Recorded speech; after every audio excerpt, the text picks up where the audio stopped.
outside. Yeah. There we go. Good girl. All right. Good girl. Yeah. Good.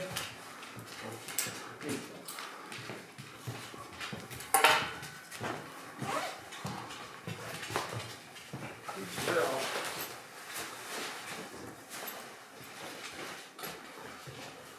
Okay, come here. Oh, good girl. Okay, yeah. All right.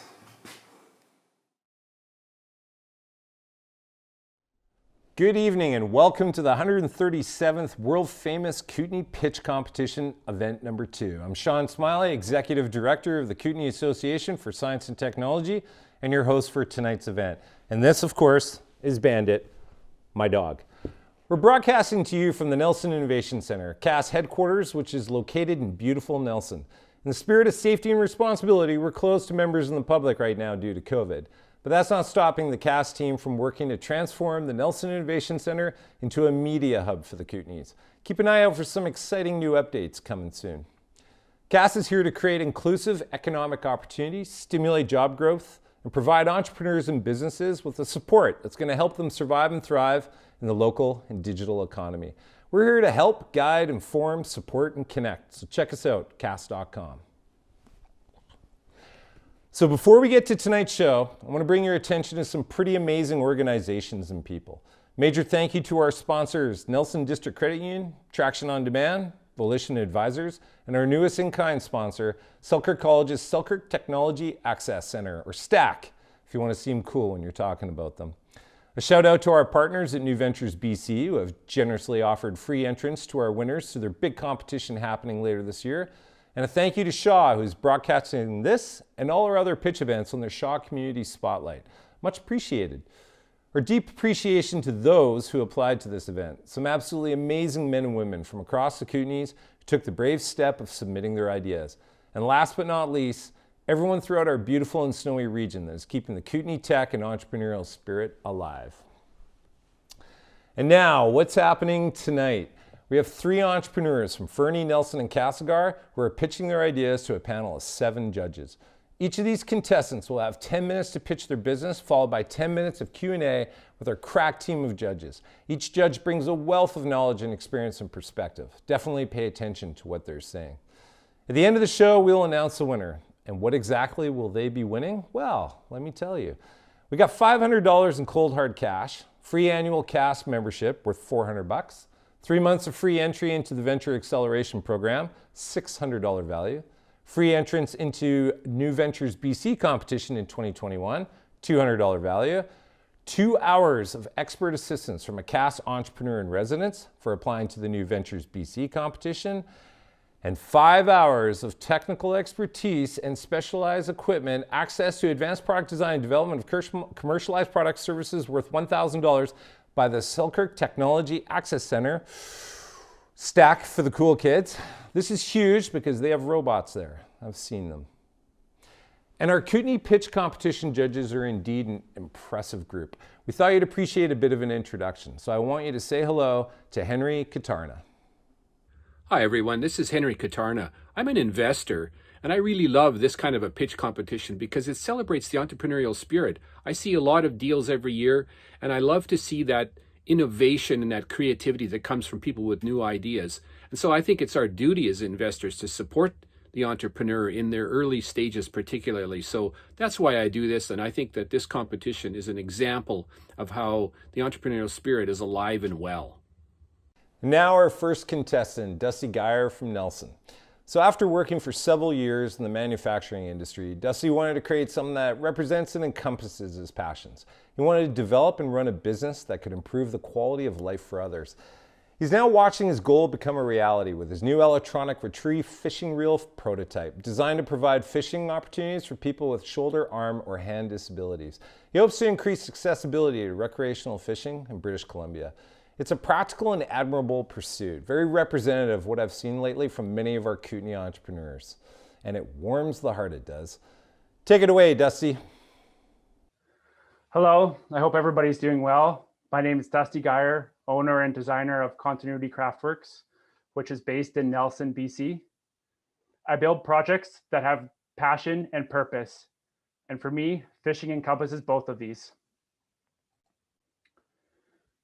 I'm currently developing a style of fishing reels that will provide people with upper limb and extremity disabilities an opportunity to access the sport. The idea was created while I was living in Vancouver, and one afternoon at Jericho Beach, I noticed the Disabled Sailing Association was launching their boats. I was impressed with the amount of design and engineering work that was done to accommodate these sailors, and I was also so inspired watching these sailors smile from ear to ear as they sailed off the beach and into the inlet. So in January of 2019, I was in my final semester of my engineering program at BCIT.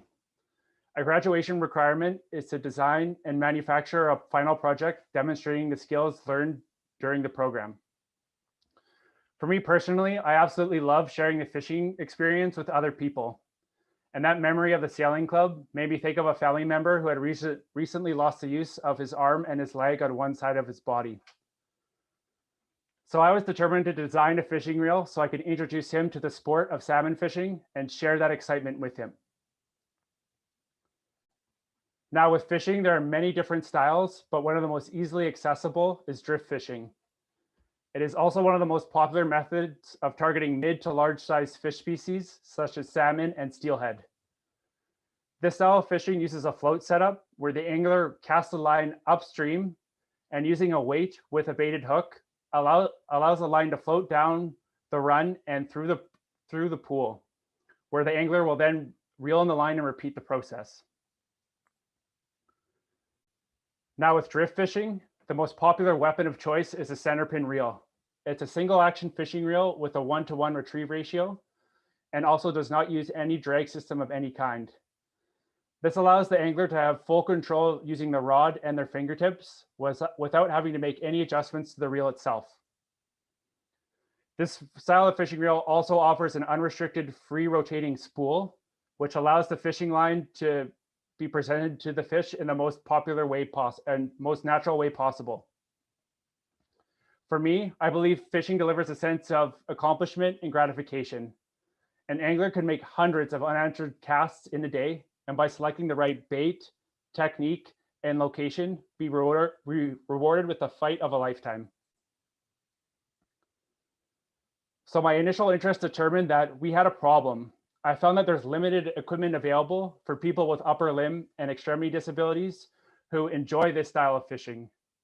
Other styles of fishing reels have been manufactured, and these styles include deep sea ocean fishing reels for very large fish species and bait casting reels for very small fish species. Also, these reels operate similarly to a winch system, and as you can see, an angler could simply set the hook, push a button, and proceed to drag the fish to the boat or beach at a constant rate. I believe this not only takes away the excitement from the sport, but it also potentially decreases the survival rate if practicing catch and release. So based on my research, a center pin style of fishing reel that would be suitable for people with upper limb and extremity disabilities has not been manufactured, sold, or made available on the retail market or to non-for-profit organizations. So I came up with a solution. I created a prototype of a center pin fishing reel that could accommodate the needs of this community. I've incorporated one-handed operation. I've designed my reel to be adaptable to many different styles of drift rods. I've increased my portability by upgrading the battery packs. And overall, I've created a well-balanced, comfortable, and aesthetically pleasing piece of equipment, all while maintaining the original functionality of a center pin. I've also incorporated electronic assisted line retrieval.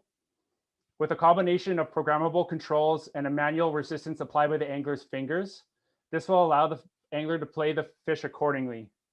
This creates a balance between playing the fish for too long or too short of time, which I believe personally increases the chance of survival if practicing catch and release. So with this solution, I was compelled to research what was currently on the market today. And these 4 fishing reels are one of the most popular and readily available to the angler, with reels number 1 and 2 being designed with a disabled angler in mind. Unfortunately, all 4 of these products use a winch system, And as you know, I believe it takes away from the experience and the excitement of the sport. I'm confident with my fishing reel design that I'll be able to bridge the gap of what is currently available on the market today. So to assess my market, I've conducted surveys, reached out to local non-for-profits, fishing guides, and the angler themselves. With this, I've noticed many great organizations getting people back into the outdoors. With this, I've received great feedback from organizations such as the Tetra Society, Fred's Tackle located in Chilliwack, BC, and also Chad Wallagura, who is CEO and editor of Able Outdoors magazine, which is based in El Campo, Texas. This magazine provides information, stories, and access to equipment for people who are involved in the outdoor community but have a disability. Further speaking with Chad, he agreed with us that the disabled community is underserviced with my style of fishing equipment.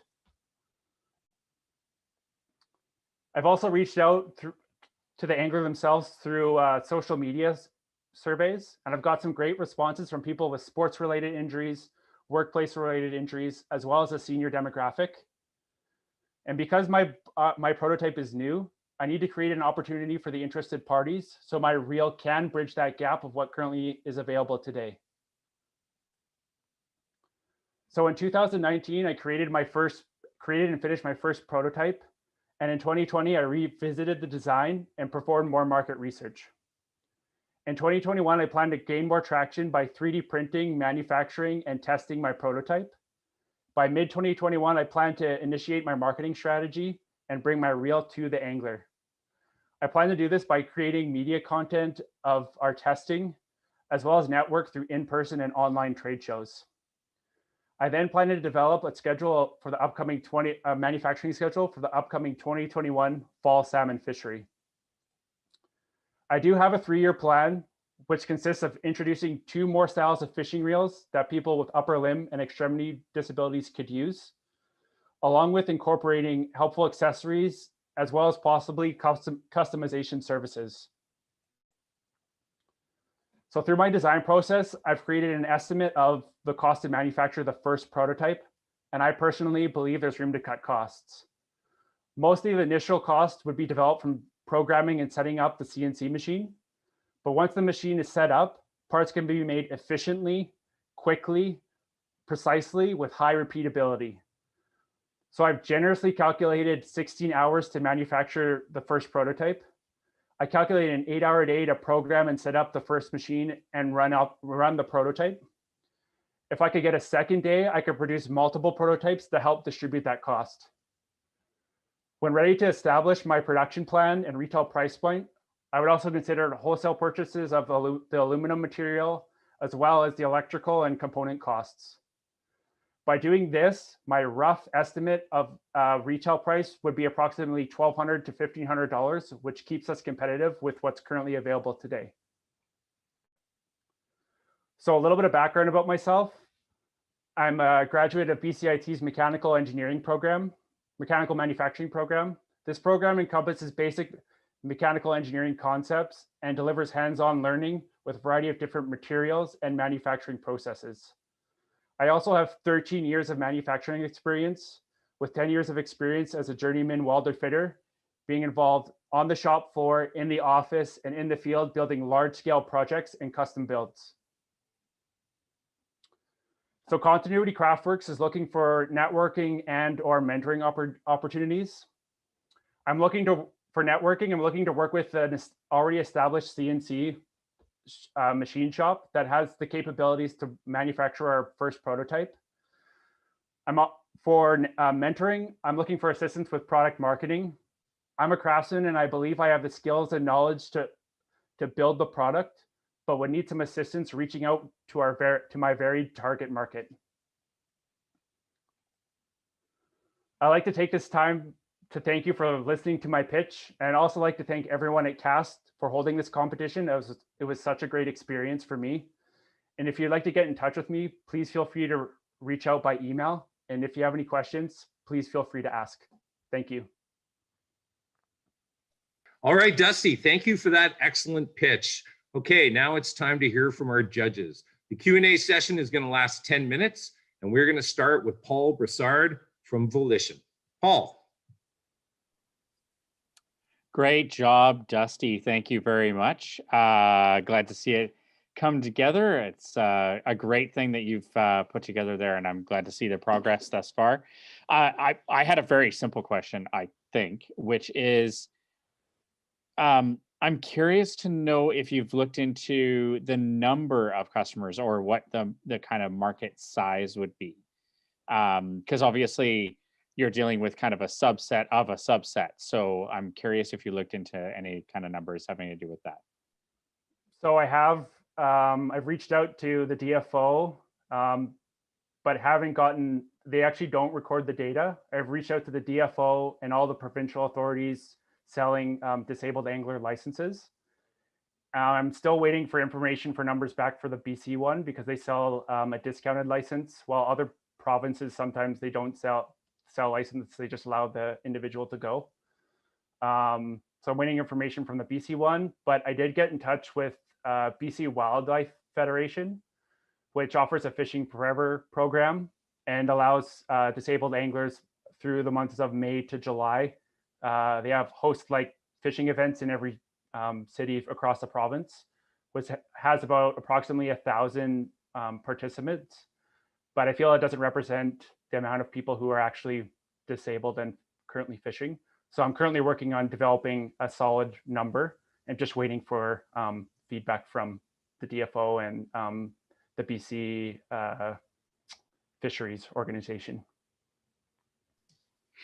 Excellent. Okay, now we're going to jump over to Tiffany. I see that you have a question. So over to you. Thanks so much for that, Dusty. That's an awesome looking product that you're on your way to producing. Other than the work that you've been doing, you know, talking to DFO or BC Wildlife Federation, I was wondering what other things you were finding out when you were conducting your market research, other types of information other than recognizing that the market was underserved. What other things were you uncovering through your market research? So through my social media surveys, I got a lot of feedback from people who aren't necessarily disabled, but have a sports related injury or a workplace related injury. And I feel working in a trades background, there's a lot of people who have that and have given up fishing altogether and don't actually know that the products exist. So that was probably the most interesting thing that I found, that it can affect a lot of people. And I noticed that a rotator cuff tear is very common and it can be really debilitating. So I think that was the most kind of interesting thing that I found. Everyone's nodding at that rotator cuff comment. Okay, next up we have Bruce Hardy from NRC IRAP. Go ahead, Bruce. Great, thanks, Sean. Good job, Dusty. My question is, it kind of follows from what the others have said about the size of the market. What are your plans if you find that that market is actually quite big and, you know, it's not going to be you at home building one or two a week, but you need to build, you know, hundreds a month? What are your plans for your growth opportunity? I think my growth opportunity, I would love to open my own shop and hire people within the Kootenay region to meet that demand. But for now, I'm pursuing more of a prototype and getting that done, and then getting more feedback from the market size. But my end goal, if I was to say 5 years from now, would be to have 5 to 10 people employed, if the market was big enough, servicing this industry. I think that would be an awesome goal to work towards. Great. Thanks very much, Dusty. Excellent. Okay, let's jump on over to Henry. You have a question. Thanks very much, Sean. Dusty, a great presentation. I used to fish in northern Saskatchewan for lake trout in the far north. It was great. I like that you've got the manufacturing idea kind of figured out. You know, you'll be local and then maybe build your own shop. But I feel that this thing could have global sales. How will you sell this globally? What kind of catalogs or what sort of place would you put this product on the market for global sales? I guess I would have to research, because it's such a specified style of fishing. It would be determined, I'd have to do more research in Europe and that side of the Atlantic to determine what the market demand would be there. I know this style of fishing is kind of geared towards Pacific Northwest and Ontario river systems, but has been used in, I've actually found through more research that people in the southern states also use that as well. So it'd be an overall to just kind of research and find out what people fish with in America, whether they're fly fishermen or whether they're centerpin fishermen. I mean, I have designs and intentions of getting into a fly reel and a mooching reel so that I could further grow my product idea. But I just need time to kind of develop my technology and my design and then approach it from there. Thank you. Okay, let's move on over to Beck. I see you have your hand up. You have a question for Dusty. Yes, thanks for that, Dusty. I'm excited that at KPC I get to learn more about fishing every time we do this. But my question is a little bit more, and you've kind of gone into it about your future plans.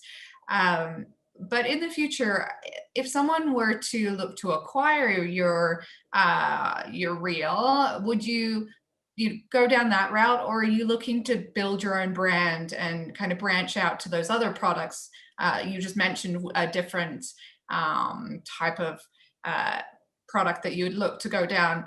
Would you consider being acquired, or you really want to build your own brand? Based on my background, I would be more inclined to build my own brand. I like being able to keep it manufactured in Canada with that kind of wholesome, hands-on, well-made piece of equipment. And that's what I kind of want to maintain. And I feel my customers definitely feel the same way. They like shopping Canadian. They try and buy their gear locally as possible. And I'd like to cater to that market. So as for being acquired, at this time, I don't think I would be interested in that. I'd be more interested in, say, a partnership. If somebody is already manufacturing a reel and likes my idea and I could work with them to build this reel, I think I'd maybe pursue that. But ultimately, I still want to get my hands dirty and be able to manufacture it myself. Sounds good. All right, I think we got time probably for one more question. I'm going to jump over to Tyler if you have one. Go ahead. Yeah, thanks, Sean. And Dusty, great job presenting a very worthy product that you're developing that will have a massive social impact, especially for those that have been disabled and not able to experience the outdoors. So hats off on the idea. And clarifying question for me is, there was reference to 3D printing in the slide deck, and then also reference to a CNC machine. Is that a combination? Is it a one or the other? Can you just elaborate on that, please? So I think I'm using 3D printing basically to assess the general functionality, see how it assembles, fits within all the kind of design aspects that I've planned, and make sure it functions in general. And then a machining a prototype would actually be to do field tests. So head out on the river and actually catch a fish with it and really run the motor through the motor and all the design through the paces and see how it competes.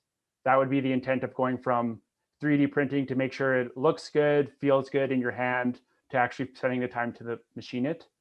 And as well, with 3D printing, you can use the same tool paths on a CNC machine. So you can kind of streamline that. So once you actually 3D print it, you can use the same software to generate the tool paths to actually machine the product. So that's kind of at the stage I'm at right now.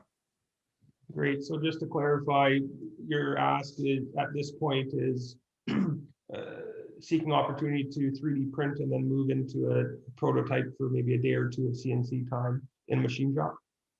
I guess I'd like to clarify that I'm looking for CNC time on the actual machine. I have my own 3D printer and I'm in the middle of printing right now. So I've got that all laid out, but I don't have a CNC machine just because it's a huge cost up front. So I'm looking to get my hands on a machine myself and work with somebody's equipment. Well, I think we should challenge our community to lift up for this cause. So great job. Thank you. Okay, that brings us to the end of our 10-minute Q&A. Thanks a lot, everybody. Our first event was a fantastic experience, and we're thrilled with what our contestants had to say. Thanks to all of you tuned in from across the province and beyond and supported our Kootenay entrepreneurs on their journey to getting investor ready. And now back to our judges. So they volunteer their valuable time. We're incredibly grateful for their contribution. Please say hello to Tiffany from Selkirk College. Hi everyone, really excited to be here. My name is Tiffany Snowart and I'm a dean at Selkirk College from the West Kootenay boundary region of British Columbia. And areas within my portfolio are community education and workplace training, School of Business, and the School of Environment and Geomatics. I'm an accountant by trade, and I also just recently completed my doctoral research on succession planning in Canadian higher education, and just really excited to be here, hear all the most excellent ideas that are coming through from all of the participants in this competition. Good luck, everyone. Up next, hailing from Castlegar is contestant number 2, Wesley Fakroga. Wesley is a very busy guy. He's an intern research assistant and he's completing the postgraduate business management diploma at Selkirk College. Being an international student in the UK, China, and Canada, Wesley encountered difficulties finding the information he required as a student, from jobs and accommodations to events and connections with other people while studying. So he created Smillie, a safe and valuable information hub for students studying abroad. It's very apparent to me that Wesley is the exact opposite of the kind of student I was. And that, of course, can only mean good things. Welcome, Wesley. Hello, everyone. It's good to see you all. Today, I will be discussing my business, Smillie. 3 years ago, as an international student in the UK, I fell for an accommodation scam. I was looking for an accommodation close to my internship company and found one on a popular website, a popular advertisement website, and decided to contact the landlord. I contacted the landlord and booked a viewing. And after taking video recordings of the room and also showing my parents to just get their feedback and the price being affordable enough, I decided to book the accommodation immediately after the landlord agreed to give me the keys by 5 p.m. I was really excited to have a new place and was already getting ready to move. And at 5 p.m., I contacted the landlord again. I contacted the landlord and he asked that I give him 1 hour and call back for him to complete preparing the room. By 7 p.m., I contacted the landlord and he told me his friend had actually come to my place to drop the keys off. And I was completely shocked because this did not happen. He kept on insisting, and this was when I found out that I had been scammed. So I went to the police and reported what had happened, and I was directed to a civil investigator to report my case. I did not hear back from them till after 6 months when they told me they had caught the landlord and wanted me to come over to the UK to testify in front of a court. Based on the advice of my parents, I declined and did not hear from them again. A lot of my international student friends have faced even worse experience than this, with little or no help. And due to this negative experience I encountered, I decided to teach myself how to code, how to learn web development, and create Smillie. So Smillie is basically a central information hub for international students. On Smillie, students can find secure information that is targeted to them, and businesses can easily advertise their products or services to students. So Smillie is founded by me. I am a computer science and business administration student. And so I have experience creating websites and also marketing. I'm currently an international student in Canada, and I maintain the Smillie site and all the listings on the website and all the functions on the website. My colleague, Dylan Bob, is a business administration graduate from Selkirk College, and he helps in also marketing Smillie. And together, pre-COVID, we went to various small businesses in the Kootenay region to advertise Smillie to businesses. Now, in the international population is growing, it has been growing through the years. For example, in enrollments, the enrollments of international students tripled to over 642,000 in 2019. The international student population in Canada grew by 13% in 2019. And in 2020, the international students paid more tuition fees than domestic students, of about $32,000. And amongst the 15 popular countries where international students come from, India, China, South Korea, Vietnam, and Brazil are the top 5 countries. So the main issue Stoolie aims to tackle is the lack of access to information international students face, safe information, and also the inability to form connections. And this is mainly due to sometimes the language barrier or differences in culture. In terms of lack of safe information, our three main competitors are Facebook, online classified ads like Kijiji and Indeed, and various colleges. And on these platforms, students face a lot of online scams, like I did, ranging from accommodation scams to government scams to job scams. In addition, students are given so much information, sometimes it's difficult to actually find information when they browse through various websites. For example, a student who is looking for accommodation would have to browse through different websites to be able to find an accommodation that suits his or her needs. And finally, the information that appears on these platforms is not personalized, and sometimes it's not targeted to students, does not offer what students need. Stoolie aims to be the solution to these two main problems by being a centralized hub where international students can find information that is safe and businesses can easily advertise and reach students. So Stoolie means student university life. Now, what makes Stoolie unique, what makes us different is we focus on students. So all the listings that are presented on Stoolie are targeted mainly to students. We support entrepreneurial students, so students who have different skills are able to showcase their skills and also share this with other students. And this is also tied to our student-led community, which we promote on Stoolie, where students can support each other. For example, established international students can also help new international students who just come into the country. And also the personalized experience on Stoolie, where students are able to choose the kind of listings they want on their website or application. So how Stoolie works is currently our website is live, and students are presented with 4 sections: accommodation, jobs, events, and deals.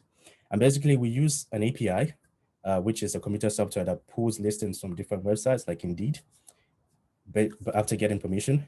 And through collaborating with businesses, we also get listings to allow them to advertise their products or services. And we also collaborate with different student unions in various colleges to be able to easily reach their students. So when you create an account on Stoolie, you can create a listing. This listing is submitted to us, reviewed automatically to ensure it's not spam or it doesn't seem too good to be true. And then it is finally published on the website or app. On the student application, on the Stoolie application, a student is presented the options to choose their college, and then the listings in that area is then presented to them. Students can benefit from the notifications of regular listings on the app. We also ensure that only students are able to access the application or website through their student emails. And we also promote a social connection on the website where students are able to interact with other international students and share resources and information.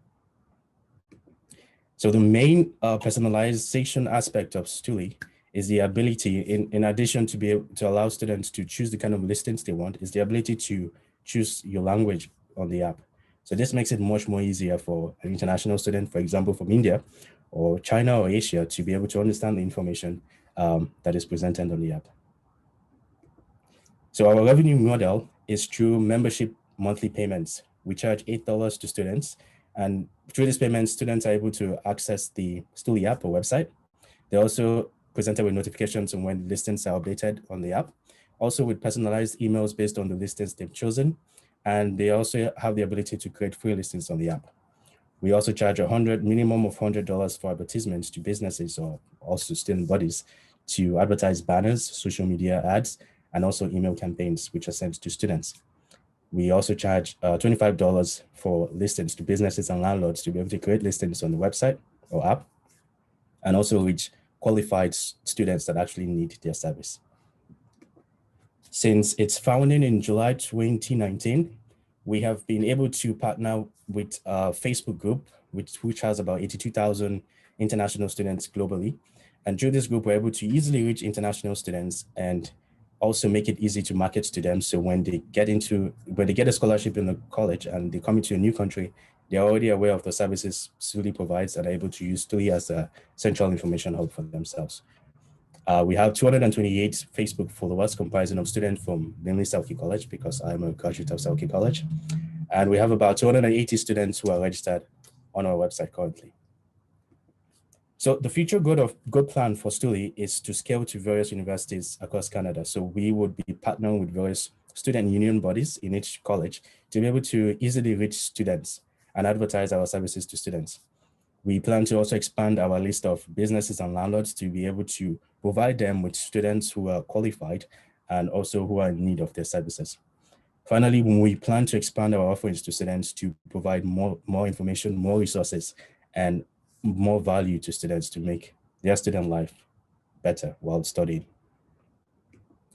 Finally, we would like support in getting connections, in making connections with people who allow and enable us to go Stuli, and also investment of about $50,000 to be able to develop Stuli to make student lives better. That investment will be 40% of that will be spent on the website and app to be able to install the features that were discussed earlier. 25% will be spent in marketing, and including social media marketing, email campaigns, and also actually visiting various colleges to discuss with student unions.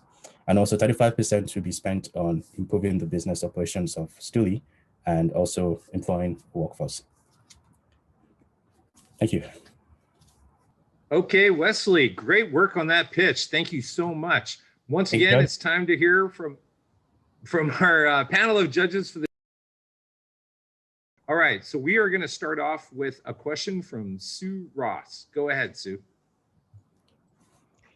Thanks so much, Wesley. It's good to see your presentation again. I know we had a conversation about a year ago about the platform, and it's really great to see how it's progressed and evolved over the time period. My question for you right now is around the membership cost for the students. So would you be able to kind of walk us through the rationale of charging the students the $8 fee? Sure thing. This is basically based on the value we're providing to students. Based on the previous points I pointed across of what we're offering students, being able to be a centralized hub and also providing a secure hub for students. This is why I and my partner, Jolene, chose this amount. Thank you. All right. Let's move on to Traction on Demand's. Beck, you have a question for Wesley. Hi, Wesley. I'm sorry to hear that you had such a bad, a bad story that turned into a great product idea for you. I'm interested in, as you scale and as you go into the other universities and locations where you're not based, how do you plan on verifying, like, to make sure that people don't have that same bad experience that you had, that people are actually who they say they are? How do you plan on scaling that kind of verification? Sure, thanks for your question, Beck. So we would again focus on mainly verifying students through their student emails. Every student has a student email which they use at college, and for businesses, we would be viewing the listings that appear on our website using spam software to ensure that the information provided through each listing is doesn't sound too good to be true. We would also be communicating with various businesses or landlords who publish their listings on the website to ensure it's valid. Okay, thank you. Thank you. Okay, let's turn the stage over to Tiffany for her question. Hi, Wesley. Good to see you. And great job on your product development. And it is really exciting to see how far you're taking this and just your passion about it. It's great. Just curious of your registered users, just curious if those also include any businesses and advertisers. How has that gone, trying to gather some advertisers or marketing into the site? Thanks for your question, Tiffany. So yes, that number also includes businesses. We have about 7 businesses that have registered with us and are advertising and providing listings on Stuli. Due to COVID, we haven't been able to actually meet businesses physically, but and due to restrictions on our marketing and budget plans too. But we aim to work on this as we progress. And those are mainly just local businesses, Wesley? Yes, sir. Yes, there's some local businesses in Castlegar and Nelson. Thank you. Thank you. All right, now I'm going to turn it over to Henry. I'd like to hear your question for Wesley, please. Thank you very much. Wesley, I'm going to volunteer to help you get into all the Apartment Owners Association in Western Canada. I'm a real estate investor, so there's a lot of Apartment Owners Association. If you're not already in there, I'll help you with that. But my question is, you know, when you have a kind of a matching system like this, what about if there's a dispute? Will you get involved in the dispute resolution game as part of this? As we develop and as we grow to be a support system for international students, this is something we would definitely add to the features and services we offer.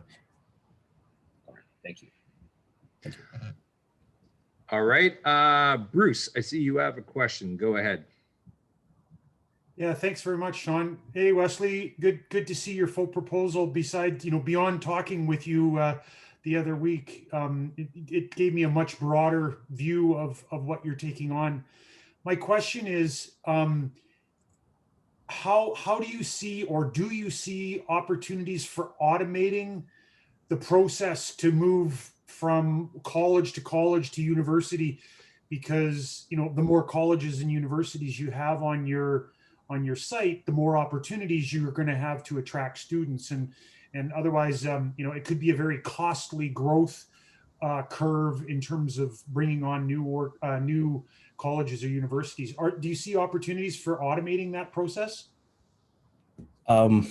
We haven't looked at automative processes yet, automated solutions to that process yet. We do plan on actually meeting various student unions and colleges to be able to physically provide the value that we're offering, and basically building our reputation in Selkirk College first. We aim to use that as our platform to be able to visit these various colleges and present to us, its impact basically on improving student lives. So this is something we'll definitely be looking into, the automation process. Okay. Yeah. Great. Thanks. All right, over to you, Tyler. Thanks, Sean, and Wesley, great presentation, and great to see the build out that you've done thus far. In regards to your growth strategy, what you've laid out sounds rather resource intensive in regards to the team that you're going to have to build to deploy this initiative.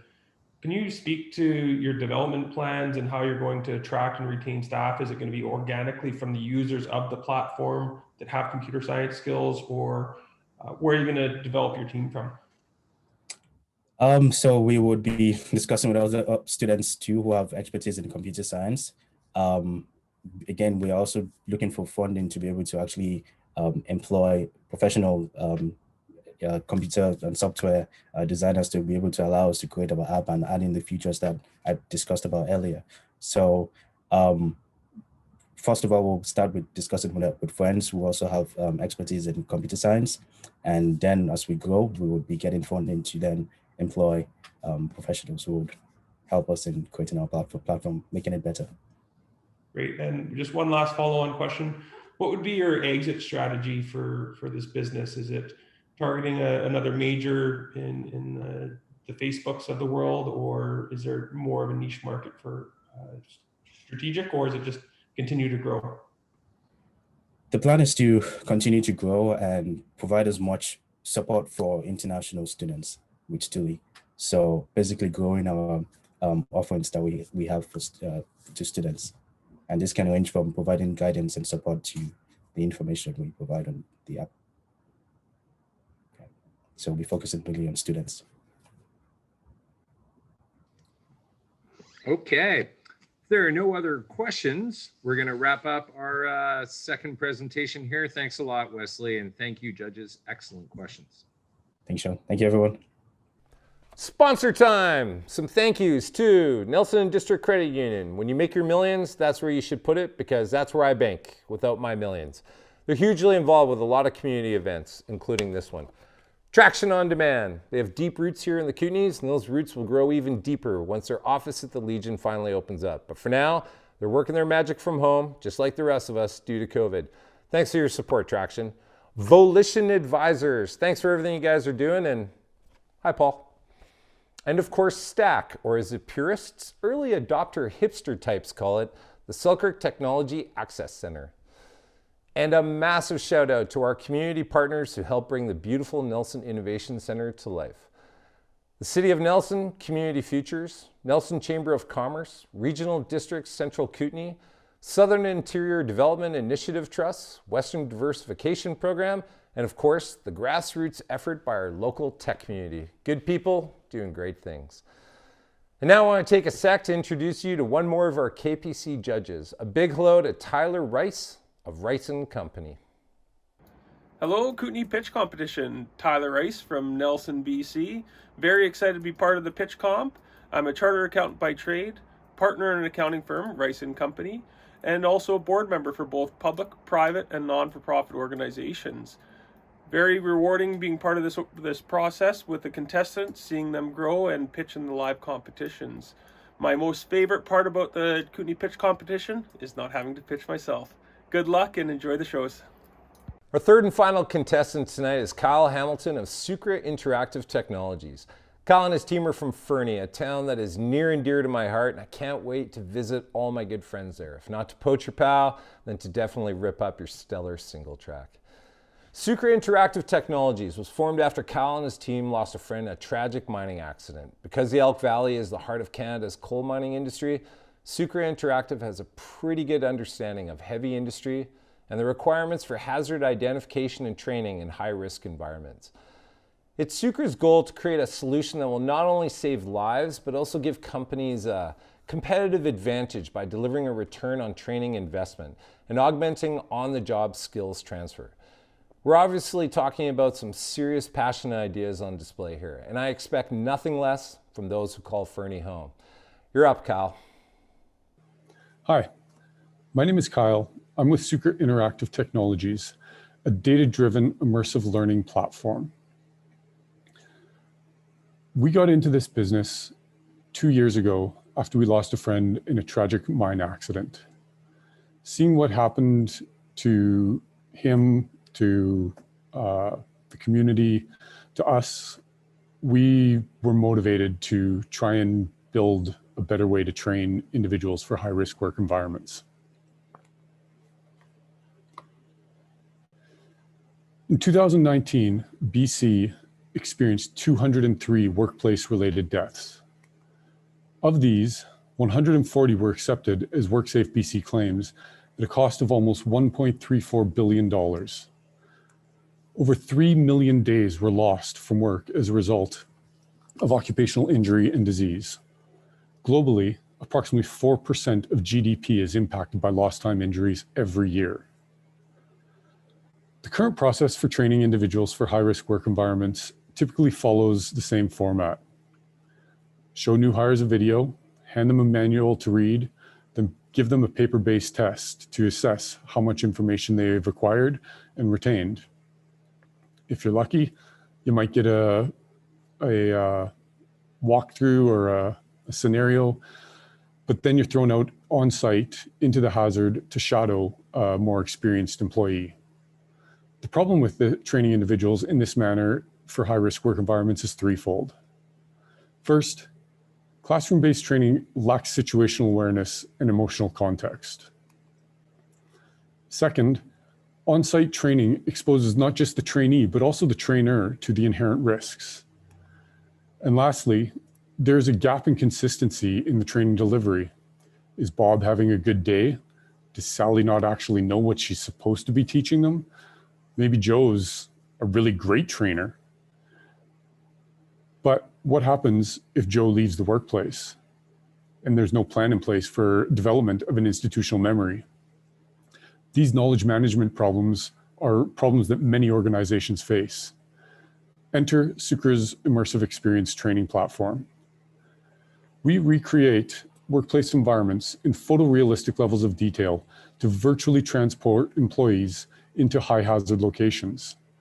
These environments and immersive experiences promote situational awareness and create more visceral reactions, which lead to better memories and better information retention.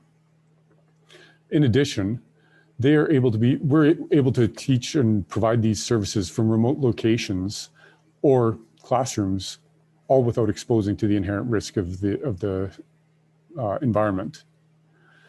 The volume of academic research into knowledge acquisition and skills training through VR versus traditional classroom training is growing, and all of it is pointing to the need to transition. A recent white paper by PwC stated that learners acquire knowledge 4 times faster and are 275% more confident in acting on that knowledge in VR training compared to traditional training methods. Our solution provides clients with a tool that can be utilized to pre-screen individuals for an aptitude for specific work, helps to minimize downtime of equipment that needs to be pulled out of production for training purposes, and it provides a solution for ongoing training, testing, and assessment of your current workforce that mitigates both trainer errors and trainer bias. Our immersive training experience also unlocks previously unavailable data to management for decision-making. Excuse me. With increasing regulations and compliance requirements, not to mention skyrocketing insurance premiums, having a digital record of an individual's training and competency will reduce business liability risks in a completely new and traceable way. This data will help unlock previously uncaptured value for our clients. I'm going to show you a little video of a proof of concept we created. This gives you a little bit of context of what the experience is like. And to add some further information or backup for the value of immersive learning, Walmart recently implemented VR training for a piece of equipment that they were rolling out. And the VR training led to a 96% reduction in training time from 8 hours down to 15 minutes, and eliminated the need for 8 trainers traveling between locations to provide this training. In our target sector at launch, the cost of a single day's lost productivity to investigate an incident would cover the cost of our platform many times over. The 2019 global training market has been pegged at $370 billion for the year. The virtual reality market is currently $10.3 billion and expected to grow at a 21% compounded annual growth rate till 2030, sorry. Companies that we've spoken with are beginning to realize the benefits and value of shifting their training programs to better integrate with advances in technology, especially VR, and have expressed a tremendous interest in our service. We're projecting that within the next 24 to 36 months, we can generate $2 to $3 million worth of revenue from developing training programs in Western Canada alone. How will we do this? Our business model is built around providing our customers with 2 solutions to improve their business metrics. The first solution is to ensure that they're putting the right people in the right jobs. The cost to hire and bring someone up to pace for a surface mining job is in the neighborhood of $40,000 once salaries and time are all factored in. By utilizing our pre-screening tool, clients will minimize new hire churn and improve not only HR's results, but also reduce burden on training departments wasting time training people who don't proceed to productivity. Secondly, by providing training at scale with minimal disruption to production equipment, it will allow our clients to maximize their productivity. In addition, during times of restrictions, such as we're in right now with COVID-19, our solution provides an opportunity for distance training for anyone from first responders to equipment operators or other tasks that typically require close contact. All of this leads to better employees, fewer injuries, and increases in productivity. We are focused on hazard identification and safety training for high-risk work environments, with an emphasis on mining and heavy industry. In the quadrant of high-risk work environments with photorealistic reproductions, we have NORCAT and Vertra as our 2 competitors. NORCAT appears to only have a footprint in Ontario at this point, and Vertra, while they do provide photorealistic and for high-risk work environments, their focus is heavily into military and law enforcement applications. We plan to capitalize on this by leveraging both our proximity to a number of local mines here in the Elk Valley and the current travel restrictions to grow our business over the next 18 to 36 months, such that we will be positioned as either the dominant player in the immersive experience training sector, or we become an acquisition target for a competitor or even a customer who wants to secure this niche. Our team is based in the Elk Valley, Canada's cradle of metallurgical coal. We've all got experience in a variety of different disciplines and have the requisite backgrounds to build Sucre into a globally recognized immersive training platform. We have a proven track record in software development, mine safety, sales and marketing, and corporate training, as well as content creation. To date, we have produced a proof of concept that you saw earlier that focuses on avalanche hazard awareness and trip planning using the Canadian Avalanche Association's avalanche rating system. This was done with hardware and software support and research support from Stack as well as CAST. And we presented this proof of concept to the Virtual Snow Science Workshop 2020, a global symposium for snow science academics, mountain guides, and avalanche technicians. The response from our proof of concept was overwhelmingly positive. Our next steps in getting to market are the finalization of a pilot project and scope, and then commencing work on that pilot project. Once this is underway, we will begin increasing our market awareness of our platform through a comprehensive marketing and public relations campaign, and then scaling our team to increase our internal capacities. We are here today seeking an investment of $250,000. These funds will be used to acquire additional camera and computer hardware to improve the results of the pilot project and secure additional processing power for the delivery of the platform. All of this will really help prove our value proposition to our clients. Thank you very much for your time this evening and allowing us to be part of this Kootenay pitch competition. And I'm happy to answer any questions that anyone might have. Well, thank you so much for that, Kyle. Much appreciated. And it's time for our final Q&A session with our judges. You guessed it, judges have 10 minutes to ask Kyle questions. And let's start with Henry Katarna. Thanks very much, Sean. Hello, Kyle. We've met at the VAC Quarterly, so nice to see you That's again. right. Yes, good to see you again. Yes. So my question is regarding this penetration of what I sometimes see as a big barrier wall in these HR departments or these corporates that you're trying to get into. How will you crack that barrier? There's a lot of stickiness with their existing practices, and it just worries me that you need to crack that barrier. How will that be done? Through our customer discovery, we're finding that a lot of HR departments and training departments are recognizing the value of updating technology. And it's been surprisingly more receptive to hearing us and understanding more what we provide than you might think. Good. Excellent. All right, Sue, do you have a question for Kyle? Thanks, Kyle. I really enjoyed that presentation, and I just love learning more about the world of AI. I have a question. I'm curious if you can maybe share a little bit more about what you see as the biggest pain point or hurdle outside of needing those funds to increase your capacity and purchase new equipment. Like operationally, what do you see as the biggest area of opportunity for growth for you guys? I guess the biggest pain point thus far has been access to industrial sites, which has kind of limited the ability to develop the pilot project and put the proof of concept together.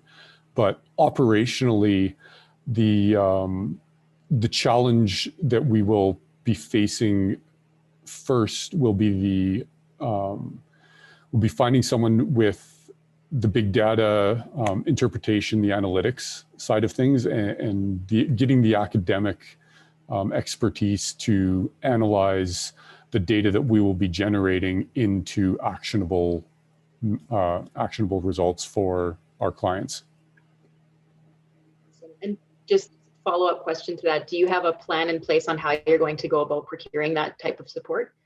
Yes, we are currently actually actively searching through some different connections, talking to different people in academics and industry that have that information or that skill set. Great, thanks, Sue. Okay, I'm going to turn it over to Bruce and see what you have to say. Great, thanks, Sean. Hey, Kyle. Great presentation. One of the things that struck me is that, you know, you talk about the corporate HR and industrial operations. That could be a whole range of different industries, and you can't be everything for everyone. Is there a particular industry where you see going first, you know, to be able to get this pilot going? Definitely. We're in active talks with an international mining company to develop this pilot project at the moment. Mining is certainly going to be the industry that we will be focusing on at launch, given our proximity to 5 metallurgical coal mines, or 4 coal mines at the moment. Great. Okay, good. Thanks, Kyle. Thank you. All right, Tyler, I see you've got a hand up. You got a question for Kyle. Yeah, thanks, Kyle. Great presentation. With regards to the future revenue that you referenced and the onboarding of potential customers, can you speak to the intensity of your resources for that? Are you training the trainer, or is this plug and play? Can you walk me through that? So we will be developing all of these projects in conjunction with the current training departments. We're not here to displace trainers as they are now, but rather to augment what they're currently doing and improve what they're currently doing. Does that answer your question? Yeah, so that answers part of it. When you go and deploy, are you going to need a full team to augment it, or is it here's the device and you guys run and it's already in the VR? Or as you talked to earlier, there's the data mining. So do you specifically have to go through and mine data for each new client, or is it industry specific that applies across that sector? So it will, yes, is the simple answer. Both, I guess. We will have to go on site to recreate the environment, to do all the data capture, the visuals, LiDAR, photogrammetry, all that stuff, and then bring it back into the office and create the environment, work with the training department to identify what they want to capture, what they need to train for. And then as the data grows, as the data set expands, some of it will be client specific, but a lot of it will be transferable from client to client. Great, thanks. All right, I think we have time for one more question, and I'm going to turn over to Tiffany. Hi, Kyle. Wow, just amazing technology. And so it's sounding a bit more like it's going to be more customizable for depending on the client. But are you getting a sense yet of any similar skills framework that if you're going to focus on the mining sector, is there going to be something standardized where you might have something that you could perhaps sell to a smaller client and how? So that's one question, and then, but then you lose the lack of, or you lose the data. And I'm also wondering what you heard from human resources folks and health and safety about what barriers might be there on the labor relations side, if you are going to be collecting data on their personnel and how that might impact labor relations. So maybe just expanding a little bit on Tyler's previous question, but then also, what did you hear about labor relations? So to answer your first question, the scalability side of things, the initial focus on mining we recognize is not entirely scalable. mainly because of proprietary processes on various mine sites. They don't want their customers potentially getting access through a scenario to what someone else is doing. But the applications for things such as firefighting, fire extinguisher usage, all of that is totally scalable, and that is an avenue that we are exploring, but given resources, we're focusing on mining at the moment. To the second question, there is certainly a bit of concern around the biometrics and the ethics of what biometrics we're capturing and what's personally identifiable and all of that. And it's something that is industry-wide with the training, and it's kind of an evolving field, that the ethics of capturing heart rates and reaction times and all that, it's evolving. So we're certainly doing what we can to keep on top of it, and open to working with each individual client with what they can and can't capture, want to and don't want to capture. Okay, I'm going to let one more question slip in here. And Beck, I see that you've had your hand up. Go ahead.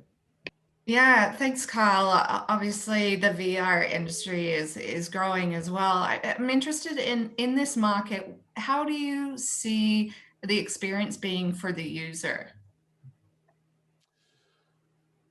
Can you expand on, or kind of, I'm not sure I fully understand what direction you're coming at from that, with that question. Yeah, so obviously you'll have, if you're got mining companies interested in your product, and then they're going to create the training experience for the user. Like, I think he went into some of the things like monitoring heart rates and those kind of things.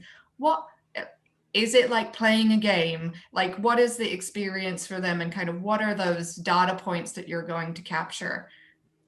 So some of the data points that we'll be looking to capture are things such as reaction times, time on target, eye movement.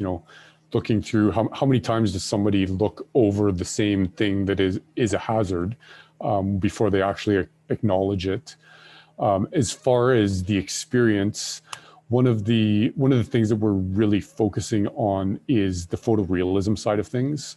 My generation grew up playing video games, and the kind of digital polygon graphic interface, it doesn't have quite the same emotional life or death impact. So the experience is to really create oh my gosh, I am on site. And the first couple times you put someone into a VR headset with video capture from a scenario, they've oftentimes go sharp breath or exclaim something like, holy crap, this is real. So that is the reaction and the experience that we're driving for. Thanks, Kyle. Okay, thank you, Beck. And that takes us to our time limit. Thanks a lot, Kyle, and thank you for all your excellent questions, judges. Yes, thank you, everybody. Whoa, what a night. Huge shout out to all three contestants. You all did an amazing job. It takes a lot to get up and pitch in front of all you viewers, judges, and of course, their moms. I want to make sure that you get some insight into what our judges are thinking. There's a lot that goes into reviewing each pitch and the business itself. So now we're going to hear from the judges and what they thought about each of the three contestants. First up, we have Sue Ross from Futurepreneur with a breakdown on Dusty's pitch. So we all really enjoyed Dusty's presentation, and we thought that overall he had a really great value proposition. What the impact that he's trying to create in his market was very clear. We feel that there will be more value in getting a deeper understanding of the size of the market, so that he can really kind of focus on scaling the organization. And one of the things that we really appreciated was that he was really aware of his strengths and the gaps in his team and what he needed in order to grow the business. And so one of the suggestions that we have for him is to balance the desire for quality homegrown product with a goal to be able to in order for him to achieve the impact that he wants to create in this particular market, to really focus on getting the product into the hands of the users as soon as possible. That can be done through pre-sales, or just having FaceTime with potential retailers or organizations. So overall, great job, thorough research, and good luck. And now for Beck Henrik from Traction on Demand and her breakdown on Wesley's presentation. All right, so the judges with Wesley's pitch, he's a really great presenter and an earnest guy who leads from the heart with trying to solve a challenge that is faced by people within the international student community. What we did kind of see were some things that he could work on is understanding the pricing model for students. We think that's probably something that he might want to revisit, as students generally have a short timeline with these type of challenges, that it may not be a revenue model that will bring the business what it needs to be able to scale and grow. The other thing that we're looking at is he's looking to solve a lot of things on his website. So whether it be job postings, accommodations, and what we really think is if he zeroed in on something that is a real challenge for his target audience, that he would be able to finesse that area and then build something that doesn't try and boil the ocean, but does really well in one area, and then expand from that as you kind of get market adoption. So at the end, he is tapping into a market that does need attention.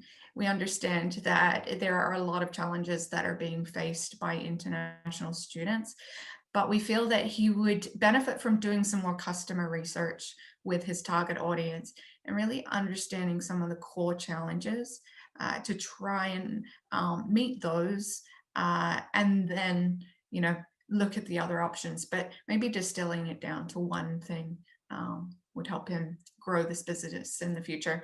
But he's a great guy. It will have a lot of success in marketing, I believe.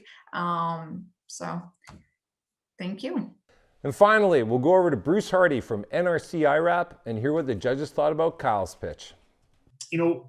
We see, first of all, that the presentation was very professional. It had lots of great information in it. The fact that the company is got a great team together.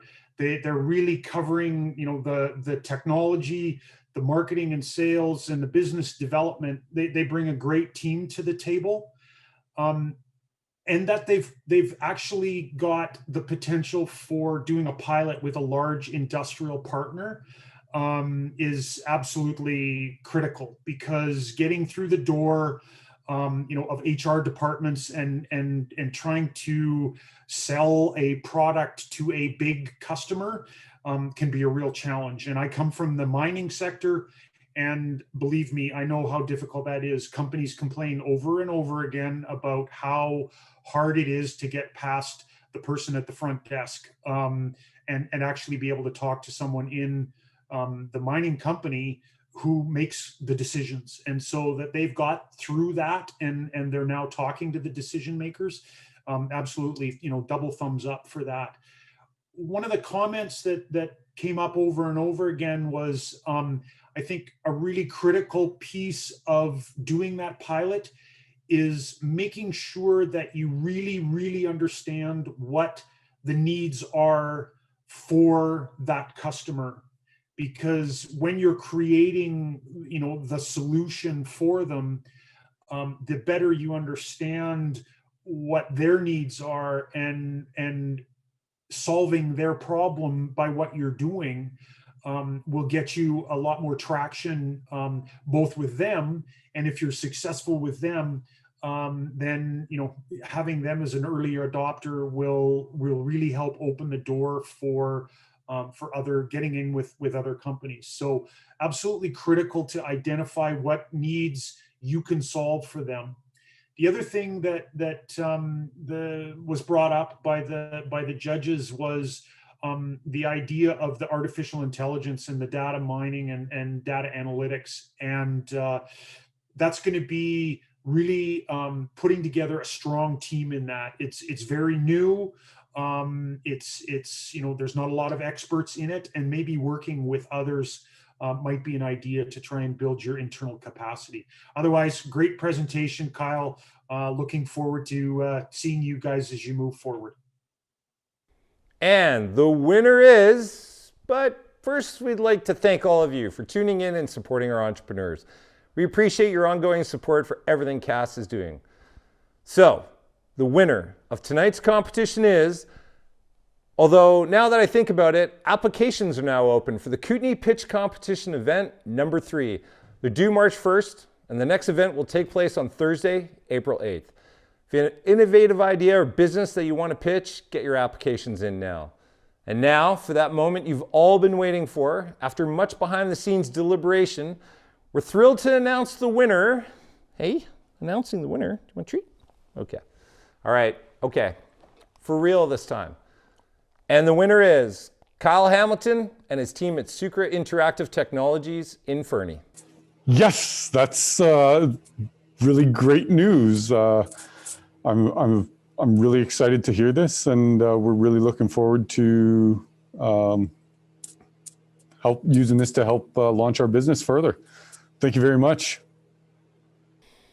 All right, everyone. Thanks so much for supporting Kootenay Tech. Be safe, wear a mask, shop local, adventure local. Have a great night. You're such a good girl. Yeah. Yeah. Are you a good girl? Girl? Yeah.